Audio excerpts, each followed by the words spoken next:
नाजरीन, आज बात करेंगे एक ऐसी पाइपलाइन की जो कि ताजिकिस्तान से बलूचिस्तान तक डाली जाएगी और जिसका मकसद ये होगा कि ताजिकिस्तान से पानी लेकर बलूचिस्तान में गवादर तक पहुंचाया जाए।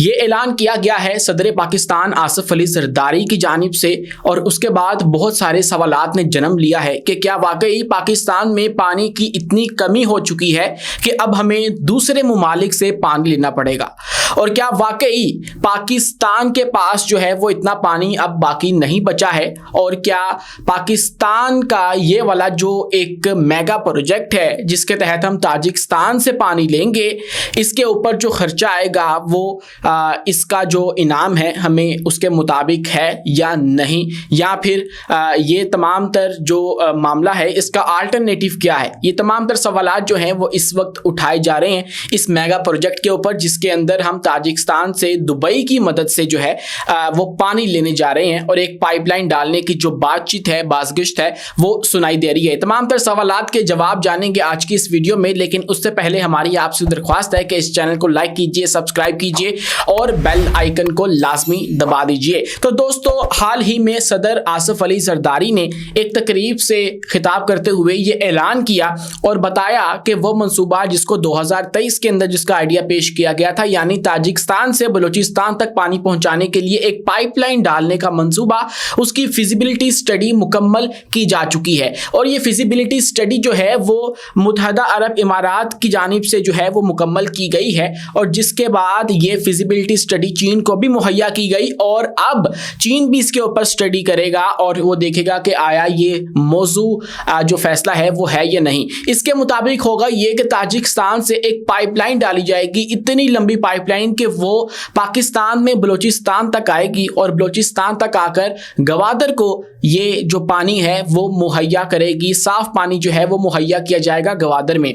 अब गवादर की जो आबादी है वो इस वक्त 1 लाख है। अगर हम पानी की ज़रूरत की बात करें तो फीकस रोज़ाना 40 गैलन चाहिए होती हैं, और अगर हम गवादर की सूरत हाल में देखें तो 1 लाख आबादी को रोज़ाना 40 लाख गैलन्स जो हैं वो पानी की चाहिए हैं। लेकिन अभी चूँकि जो आबादी है वो 1 लाख है, मुनासिब आबादी है, तो मौजूदा सूरत हाल के लिए पानी पाकिस्तान के पास मौजूद है।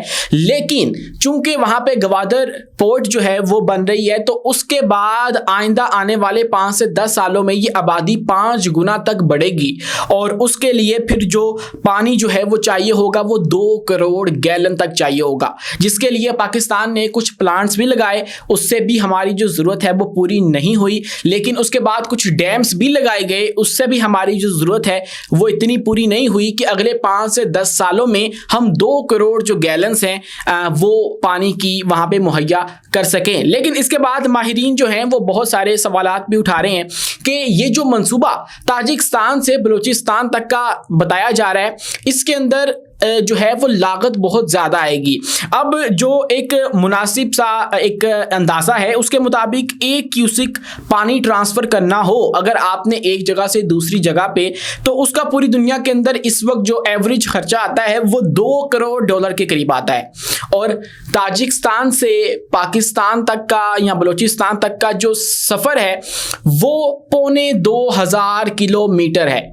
और अगर हम बात करें कि इसके ऊपर टोटल खर्चा कितना आएगा तो वो तकरीबन 5 अरब डॉलर्स के करीब आएगा। अब ये मंसूबा इतना महंगा है कि अगर ये जापान के अंदर हो, अमेरिका के अंदर हो, कनाडा के साथ हो तो वो समझ में आता है, वो इसको अफोर्ड करते हैं। लेकिन पाकिस्तान के लिए ये इतना महंगा जो प्रोजेक्ट है इसके ऊपर सवालात उठाए जा रहे हैं, तनकीद की जा रही है कि ये इस सूरत हाल के अंदर जो है वो मुनासिब नहीं है कि आप 5 अरब डॉलर्स की एक पाइपलाइन डालें और उसके बाद ये पानी जो है वो यहाँ पे पहुँचाएँ, और जबकि हमारे पास अपना दरियाए सिंध मौजूद है। आप वहां से साफ पानी और अच्छी क्वालिटी का पानी जो है उसको इस्तेमाल करके यहां पे पहुंचा सकते हैं। आप डैम्स को ज्यादा कर सकते हैं, और डैम्स की अगर बात करें तो पाकिस्तान के अंदर चूंकि मानसून के अंदर पानी जो है वो ज्यादा आता है, और जब पानी ज्यादा आता है तो पाकिस्तान के पास तब तो मसला नहीं होता मानसून के अंदर। लेकिन उसके बाद जब सर्दियां आ जाती हैं तो फिर हमारा जो तरबिला डैम है और दूसरे डैम जो हैं वो उनकी जो स्टोरेज कैपेसिटी है वो भी कम होती है, 1.4 करोड़ एकड़ फीट होती है। लेकिन माहिरीन कहते हैं कि अगर आप इस स्टोरेज कैपेसिटी को बढ़ा लें तो फिर होगा ये कि आपकी अपनी ज़रूरत जो है वो पूरी हो सकेगी, बजाय इसके कि आप लोग ये 5 अरब डॉलर्स जो हैं वो लगाकर इतना लंबा एक मंसूबा बनाएं और उसके बाद जो है वो यहाँ के लोगों को पानी मुहैया करें। और लास्ट टाइम जब पाकिस्तान ने थरकोल के लिए नबीसर से ये 61 किलोमीटर की जो पाइपलाइन डाली थी उसके ऊपर 2 करोड़ डॉलर का जो है वो खर्चा आया था। लेकिन अब हम बात कर रहे हैं ताजिकिस्तान से डालने की पाइपलाइन, कहाँ पे? बलोचिस्तान के अंदर। और बलोचिस्तान में फिर आगे जाके उस पर ऑपरेशनल जो फीस आनी है वो अलग से, गवादर के अंदर पहुंचाने की तवानाई जो इस्तेमाल होनी है वो अलग से। तो ये सारी सूरत हाल बनी हुई है। उसके बाद रास्ते में भी बहुत सारी मुश्किलात हैं।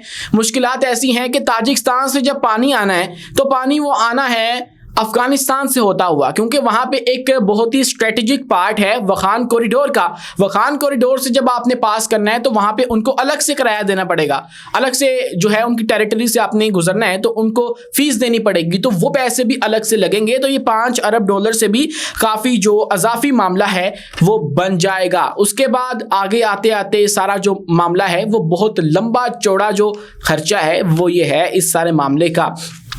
और उसके बाद ताजिकिस्तान का वखान कॉरिडोर के साथ मसला भी है और उसके बाद पाकिस्तान का भी अफगानिस्तान के साथ मसला है। अब ये सिक्योरिटी वाले मामला भी आ जाते हैं, तो क्या पता कि रास्ते में जो है वो कोई और सूरत हाल पेश आ जाए, सिक्योरिटी वाला मामला बन जाए। तो ये बहुत सारे मसाइल जो हैं वो इसके अंदर इस वक्त पेश आ रहे हैं। अभी ये तमाम तर चीज़ें जो हैं वो फिजिबिलिटी स्टडी के अंदर मौजूद होनी थी, लेकिन वो फिजिबिलिटी स्टडी अभी तक मंजर आम पर नहीं आई है, जिसके बाद हम ये तय कर सकें कि आया वाकई ये मंसूबा जो है वो पायदार है या नहीं है। हमारे सामने आएगी तो फिर हम उसको देख के जो है वो करेंगे कि इसका हल फिर हमारी जो हुकूमत है उसने क्या निकाला है। सिंध जो दरिया है सिंध का, उसके अंदर से हम क्यों पानी जो है वो इस्तेमाल नहीं कर सकते और वहाँ के लोगों को पहुँचा सकते, और बजाय इसके कि हम अब ताजिकिस्तान से पानी लेने पर क्यों मजबूर हैं। अगर हम मजीद बात करें तो पूरी दुनिया के अंदर 71% पानी मौजूद है और जिसके अंदर से पीने के लायक जो पानी है वो 2.75% है। अब इसके मजीद अगर हम फैक्ट्स देखें तो जिन ममालिक के पास पूरी दुनिया में सबसे ज़्यादा पानी मौजूद है उसके अंदर ब्राज़ील आ जाता है पहले नंबर पे, उसके बाद फिर कनाडा, रूस और फिर इंडिया आ जाता है 9वें नंबर पे। लेकिन पाकिस्तान का इसके अंदर 75वां नंबर है और पाकिस्तान का 75वां है। और अगर हम बात करें ताजिकिस्तान की तो ताजिकिस्तान का 67वां नंबर है उन ममालिक की फहरिस्त में जिनके पास पानी मौजूद है।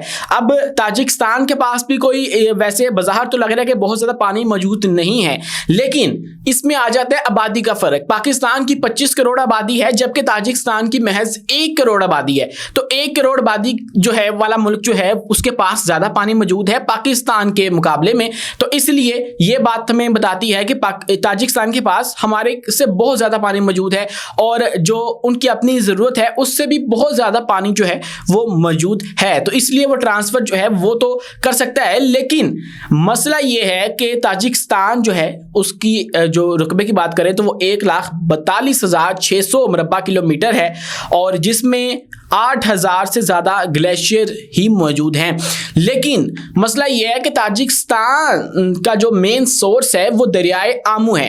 दरियाए आमू का 80% जो हिस्सा है वो ताजिकिस्तान के अंदर आ जाता है, लेकिन बाकी उसका दरियाए आमू का दूसरा जो हिस्से हैं वो अफगानिस्तान को भी टच करता है, उज्बेकिस्तान में भी है, तुर्कमानिस्तान में भी है। तो ये तमाम ममालिक जो हैं वो भी उस दरिया से मुस्तफीद होते हैं। लेकिन अब एक और मसला है यहाँ पे जो कि इस पानी की रुकावट में जो है अफेक्ट करेगा, वो ये है कि ताजिकिस्तान और अफगानिस्तान का मसला है और अफगानिस्तान अब ये कर रहा है कि एक कैनाल बना रहा है। दुनिया की सबसे बड़ी कैनाल है कोस्ट तेपा कैनाल, जिसके ऊपर हमने रिसेंटली एक वीडियो भी की थी मुकम्मल डिटेल के साथ, आप वो देख सकते हैं इसी चैनल के ऊपर। उसके अंदर हमने बताया था कि कोस्ट तेपा जो कैनाल है जब ये बन जाएगी तो ये दरियाए आमू का रुख मोड़ देगी और 20% जो पानी है उसका रुख मुड़ जाएगा और वो अफगानिस्तान जो है उसको यूटिलाइज करेगा अपने लिए, अपना जो सहराई इलाका है उसको सैराब करने के लिए। तो जब ये पानी का रुख मुड़ जाएगा तो ऑब्वियसली जो ताजिकिस्तान है उसको भी पानी की सप्लाई कम होगी और बहुत ज्यादा मुश्किल फेस करना पड़ेगी इन दूसरे ममालिक को, उज्बेकिस्तान को, ताजिकिस्तान को, तुर्कमानिस्तान को। तो अब जब ताजिकिस्तान से पाकिस्तान ने पानी लेना है तो आइंदा आने वाले सालों में जब ये कोस्ट तेपा कैनाल मुकम्मल हो गई तो फिर ताजिकिस्तान के पास पानी की कमी होगी। तो क्या पता कि ताजिकिस्तान जो है वो हमें उस तरह से पानी सप्लाई ना कर पाए। तो ये सूरत हाल जो है वो भी इस वक्त मौजूद है और ये तमाम तर बातें तब तक हम हतमी तौर पर नहीं कर सकते जब तक हमारे सामने वो फिजिबिलिटी स्टडी नहीं आ जाती है, जो कि मदद से बनाई गई है मुत्तहिदा अरब इमारात के, और उसके बाद चीन से भी जो है वो इस हवाले से मुशावरत की जाएगी और इन तमाम तर चीज़ों के बाद इसके ऊपर जो है वो हतमी राय दी जा सकेगी। तब तक अपने मेज़बान उमैस मुनीर को दीजिए इजाज़त, मिलते हैं अगली वीडियो में नई मालूमात के साथ।